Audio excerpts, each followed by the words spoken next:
What's up, guys? The LR Vlog back with another video. Today we got John O'Malley for the interview today. How's your day been so far? It's great. It's a hot day, man. Really hot this week. But, Yeah, it's hot today. It's a great day. So, it's tough runner weather right now. John O'Malley is a coach at Sandburg High School. He coaches outdoor. He is state cross-country champions in 2015 and fourth at NXN that year. 2 Foot Locker individual and national champions. Only coach in history that does that. So, hopefully, we can get some gum juice out of you today. The average 4x4 time, 4x8 pass time for the decade is 7:44. You guys are flying out there. And then also has 7 different athletes, not 5. Jay, hopefully you see this. Under 410. So, like I said, they're flying out there. And then you have the 4x8 record for the state of Illinois, but Vandersteen has beat you, so you never know. Yes, he has. Vandersteen may be coming up. But, so we're just going to run through some questions. But first, we got a book. He was in it. My dad was in it. It's a really good book. It's about training and everything and how a bunch of different highlighted nation programs do, like Sandburg, St. Joe. There's a bunch of different programs in here. It's called Consistency is Key. And Jay Johnson, he is Colorado. He does a bunch of different stuff for the university, a bunch of different high schools out there. And he just helps out a lot. Wrote this book, got a bunch of coaches involved. So I hope you guys buy this book. Maybe it'll help you. Maybe it doesn't. So that's just a little help there. But, so what is your running background? My running background, not very exciting. I actually ran with Coach Sipple for 4 years. We graduated, we're within the same class, so we ran together at Sandburg for 4 years. Both of us were pretty average at best. And then I ran at a D3 school called Knox College. So I ran there and again was an average runner. Since then I've done 8 marathons and just tried to stay relatively in shape and enjoy it, but nothing crazy competitive. So I think I ran 26:03 for 8K in college, and I was an average high school runner. So you said you both ran at Sandburg. So was Sipple jealous when you got that coaching job? Yeah, I got back quicker than he did. So it took him a little longer to get through college than me. Just happened to be good timing. Our coach was retiring the year I had just come out. So I just gotten done student teaching and then got the distance coach job and then got the teaching job in the building and got the cross-country job the following fall. So there was like no gap between our high school coach and then when I took over. So it's good tradition for us. It means a lot for me to kind of coach where I ran and have those memories. In one of my videos, I've said that Coach John O'Malley says to keep your feet moving fast every day, no matter what it is. What does your team do to keep it moving fast? So that phrase is just a reminder that we need to be doing something every day that stimulates your nervous system in a really effective way. Keeps things firing quickly. Keeps things connected. So, back when I was running in college and stuff, basically all we would do is just run miles, and particularly in the summer. Then you'd get into workouts and stuff from the season, and there wasn't a whole lot of other things that we would do. What I've learned since then is that I think it's really important to never ignore moving fast, and it's not really about your feet, it's about your nervous system, and how you want to continue to keep that stimulated. So we'll do a variety of things. It depends on how hard the day is. sometimes the day is moving fast. It's just we're going to sprint that day. So you don't need to add anything to that. Obviously, that's the main objective. But the other days that where we're kind of running slower, maybe a long run or a recovery run, we'll do stuff like surges or box jumps or different plyometrics. Plyometrics are pretty great to include, that keeps that nervous system stimulated. So wide variety of things. And I'd rather spend some time doing that rather than, say, just stretching at the end of a run or doing quote unquote core work, where you're just kind of like in a plank or something along those lines. I think that you could do other things that strengthen your core and also stimulate your nervous system and fast movement patterns every day. So, even our easy days, we'll do something that's not really hard, but gets us moving quick. So this past week, for instance, we're pretty early in our training. We had days where it was like a recovery day of 45 minutes of easy running, and I would have them run 6 by 20 seconds at the end of it or in the middle of the run, and just say, non-specific pace, just go hard for 20 seconds.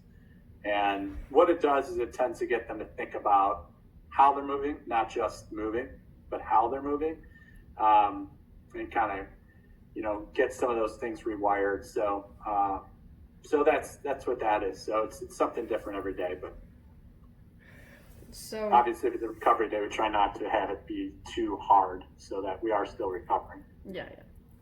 So one of your national champions is Dylan Jacobs, who now runs at the University of Notre Dame with Anna-Sophia Keller, who's a 4-time champion, as you know. How did you train Dylan? Like, was he more than everyone else? Was he less than everyone else? Like, what was the mileage difference, if there even was one? There wasn't a big dramatic mileage difference. A lot of it was the difference in intensity. I'd say he came along quicker, so he progressed quicker because he was talented. So he was able to do a little bit more earlier on because his talent enabled him to do that. He had such an aerobic ability that he could do things more so than other less talented, less experienced runners or athletes in his freshman year and his sophomore year. And in his first 2 years, he also was the youngest guy on a very talented team. So he was getting smoked for half of his high school career by his teammates. So, he's kind of always on the edge there. And then his second half of his high school career, he was the guy leading, obviously. So it wasn't a whole lot of difference as far as the volume goes. He got up to around 70 miles a week. But definitely, obviously, he was able to run a lot harder. The scary thing with someone like that is you really got to make sure that they're going to stay healthy because they can create so much power. They're running so much faster and they can do so much more. So you really got to watch the other parts of them. So, really focus on their mechanics more and focus on the strengthening stuff more so that they do stay healthy. Because he was someone who could run, consistent sub 60 quarters in practice. And, that's just creating a high stress that other athletes can't physically produce. But yeah, it wasn't dramatically different. Obviously all the paces were adjusted. And when you're going to come up with a workout, it's kind of cool writing a workout where, he runs under 2 minutes for an 800 in a workout, but our other kids in practice may have been running a 600 at that same length of time. It took them 600. What Dylan could do in 800 meters, they were doing 600 meters. So those were the adjustments. So, and then the other kind of difference with him was just really getting things specific toward his goals. So we would set things up for a Foot Locker course, or set things up to try to run 1350 at Detweiler. So those kind of specific workouts were definitely different, because he had a different goal in mind and had a different season in mind. So, your team culture, for your boys' side at least, since you're a really elite program, is it more closer together because everyone is so fast that sometimes they even get close together? So, what is your team culture like? That's the most important part of our program for sure, is the team culture, and that's also the hardest part. And it's changing all the time. Is the thing that I think is really important to know, is that I think in any program, you can go to year, and there are going to be things that are always there, but there are going to be things that are a little bit different because they're different people. And it's something you always got to be working on. And just because your team was really close last year doesn't mean they're going to be really tight this year. So we really focus on, the who are you becoming, not what are you achieving, which I know a lot of people try to focus on that, but it's really like in everything that we do. So, for instance, before we left for state this year, we went and thanked everybody in the building who supported us. So there's things like that like every day we have stuff like that, where if we think that having gratitude is important, we're going to do it every day or close to every day. It's not just going to be like, I'm going to give a speech about it and hopefully you learn about it. We're going to do it. So whatever your values are as a team, you need to be in action on those. You can't just talk about them. You can't just tell stories about them. Or watch movies. It's like you need to go do those things. If you really believe in the values, you need to go do them. You need to actively do them. That's where you really grow and learn. So, our team culture is really at everything. It's just who are we becoming while we are doing this thing that we're doing. And it's, the culture, like I said, is changing all the time. But I think the biggest thing is it's just the investment in each other. You got to spend a lot of time together. It's just like anything. It's like friendships. It's like family. Whatever. You got to spend time together. So doing things hard and having fun, both of those. They can't just be all or the one or the other. I think you got to have both of those things. Yeah, we try to. Our team does like a lot of stuff. Like we have this thing called PPP, practice pizza pool, but we do that like every year. At least we try to. Hopefully we can do it this year. Then we also do. So what is that? What do you guys do for that? So we just do like regular practice, normal day, whatever day it is. I think it's usually Friday. So that would mean it's a recovery day. And then we would go have up to Rantoul to their public pool. And then we would always rent it out for the night. And then my mom would always pick up pizza for everyone, like the high school kids and the middle school kids. So that's a bunch of pizza. So every time we go back, her pizza always smells like car for like a week. Her car always smells like pizza for like a week. And then we just have fun in the pool. So it's a fun time. Like we try to do it we do it every year, but like I said, hopefully we can do it this year. Yeah, we try to set stuff up like that too, and I think the biggest part of it is the stuff that I don't set up. We do stuff like go to camp every summer, do fun things, but I think what's best is just like kids going over each other's houses after practice, in the summertime or after a meet on a Saturday. That stuff that's just kind of like natural.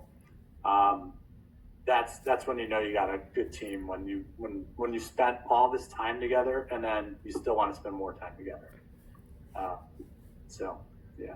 Just took care of my next question. What's that? How does your team bond? Just took care of it. Go to camps, have kids go to other people's houses. One time. Yeah.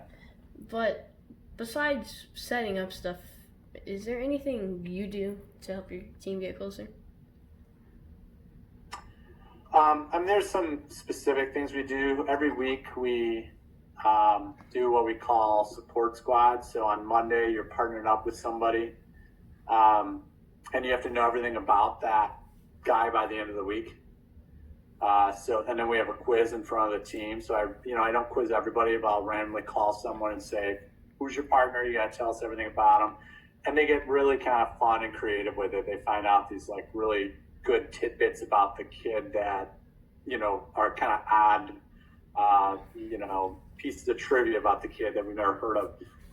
And so they stand up in front of the team and they talk about their partner. And they need to pass. If they don't pass, I fail them and they come back the next day and have to take a retake. We do that like every week. And you might get partnered up with your best friend, but you have to spend that week with that person and find out more about them. So by the end of the season, you've been partnered up with like a bunch of different people, and they're finding out about you and you're finding out about them. And even if you don't get called on, it's great. So that's just like something that we do every single week. We don't just like have like the one person together for a whole season thing. We do a lot of like sub team things. We generally have about 40 to 50 kids on our team, and we create a lot of smaller teams within our team and compete in a lot of different ways. It could be on anything, and kids love competing. So when you turn anything into a competition, it could be anything. We do like homecoming picture award every year, so they got to send me pictures of them at for homecoming, and there's like a competition, we vote on it. There's stuff like that all the time. Just depends on what's going on at school that week, or if it's summer, whatever. It maybe depends on a year. Maybe working with little guys like fourth graders, fifth graders. So there's lots of different stuff, but always just trying to get creative with it, keep it fun, but also not like a pain. If it's something like they hate doing, we're gonna get rid of it. But generally, they love this stuff. So we have a lot of different competitions like that. Cool. Yeah, we try to. Our coach tries to do a lot of different stuff. Like tonight, we're doing like elimination races, but we're gonna do like a time trial with it. So it's gonna be like a 100 to 200. So it's gonna be like a time trial, but it's gonna be an elimination race. Oh, that's fun. Yeah. So yeah, it's good stuff. Like I have practice tonight. What do you see at your practice? Like, is it like goofy? Is it like serious? Like, what is it? Depends on the kid. Depends on the year. A little bit of both. It's obviously when it's serious time, it's serious time. But we like to like really focus on the idea that what we're doing out there is like, I don't talk a lot about like hard work or we're gonna outwork everyone, because I kind of look at it like running's hard sometimes, but it's fun, and so to always be calling it work, I don't think that's like, when I go for a run, I don't think of it as like work. I think of it as like pleasure, even though obviously some days it's really hard. So we really like to focus on like the idea that what we're doing out there is fun. We don't want to be like the hardest working team at Sandburg. Like if like a swimmer or a wrestler came up to us, or a football player was like, "We work way harder than you guys," we'd say, "Sure, sounds good." We're not out there working. We're out there having fun. And so the activity should be fun. Like you shouldn't, while there are these things we do to like bond as a team, the act of running itself should be fun. So we try to kind of remind ourselves of that. One thing I always tell my team is that on any given day, as a healthy high schooler, as a healthy teenager, on any given day, there are literally millions of people out there that would do anything to feel as good as you feel on your worst day. Think about that. There's so many people who would love to feel as good as you feel on your worst day. That's stuff we got to remind ourselves of, that this is a great thing to just get to use our lungs and our legs and our hearts and go out there and move. And that's a wonderful thing to remind yourself of. So I mean, there's a lot of betting on my team, a lot of trash talking. They bet on races, they bet on workouts, they bet on who's going to beat who. And I think part of that keeps some of like the pressure and like keeps things in perspective. Like it's not the end of the world. It is something you can kind of joke about. You can kind of bet in a fun way about. And if someone fails on our team, we tend to make fun of them for it. It's not something like we're going to like, oh, we can't talk about that. That was so tragic. It's just a race. We're going to make fun of you for screwing up that one. And so we make fun of each other a lot. Because it really is, in the grand scheme of things, like even the state meet, it's not the end of the world. It's keep things in perspective. So, there's a lot of trash talking on my team, which is fun. It's it's all in good nature, and I think it's kind of like, Lance, are you a Cubs or a Sox fan? Neither. Neither? Were you a Cardinals fan? Yeah. Okay, so if you're talking about the Cardinals to another Cardinals fan and you're ripping on the Cards, it's okay, right? But if a Cubs fan comes in and starts ripping on the Cardinals, you're like, hey, dude, take a hike. You don't like it. And so what I'm trying to get at is like when you're on a team together, it's okay to, and you're in it together, it's okay to kind of get after each other a little bit. But you got to know that you care first, Yeah, like I can do that at practice. Like we go at each other all the time. Like when it's in our run, like we had one of my friends he had an awful side stitch. So me and my friend took off without him, and then we do like this little like parking lot where we loop back around, and we passed him and he was going into the parking lot and we were going out, and then we both said, what happened? And then he was like, my side stitch, and I was like, well, looks like you're gonna have to drink more water. And then when we got back, we just went at him like, dude, what happened? Why did you do that? You're so slow. We just went at him. But there's some people that get their feelings hurt. Some people just can't do it to them. But that's true. Yeah, that's for sure. Number one rule in our house is don't get your feelings hurt. That's a good one. That's t-shirt worthy. But going into practice and more, how do you make your practices fun? I know, like you said, competing and everything, but how do you make your practices more fun? Like some of the competitions I talked about, some of those team bonding things.